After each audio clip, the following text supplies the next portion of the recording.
Good morning. నిజాన్ని నిర్భయంగా చెప్పేవాడే సత్యన్న. ఈరోజు ముఖ్యాంశాలు ఏంటంటే యువత అవకాశాలను అందిపుచ్చుకోవాలి.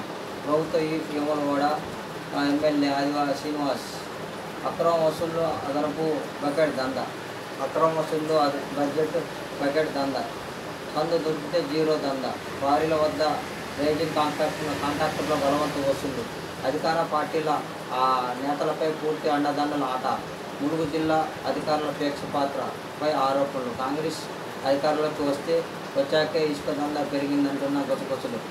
ఇక్కడ వార్త చూడొచ్చు. అక్రమ ఇసుక దందా అని చెప్పేసి అధికారుల మాట సాటునే ఇసుక దందా ఎంతుందని చెప్పేసి ములుగు జిల్లాలో ఇసుక దందా ఆపేవారే లేకుండా పోయారు. ఇంతకుముందు కాంగ్రెస్ పార్టీ కంటే ఇప్పుడు కాంగ్రెస్ పార్టీ అధికారులకు వచ్చినాకనే ఎక్కువ ఇసుక దందా నడుతుందని చెప్పేసి అక్కడ ప్రజలు భ్రాంతి పూలవుతారంట, గొసగొసలు అని చెప్పేసి ఇక్కడ వార్తా కథనం వచ్చింది.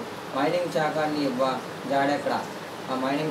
జాడెక్కడ అని చెప్పేసి ఇక్కడ కథనం చూడొచ్చు.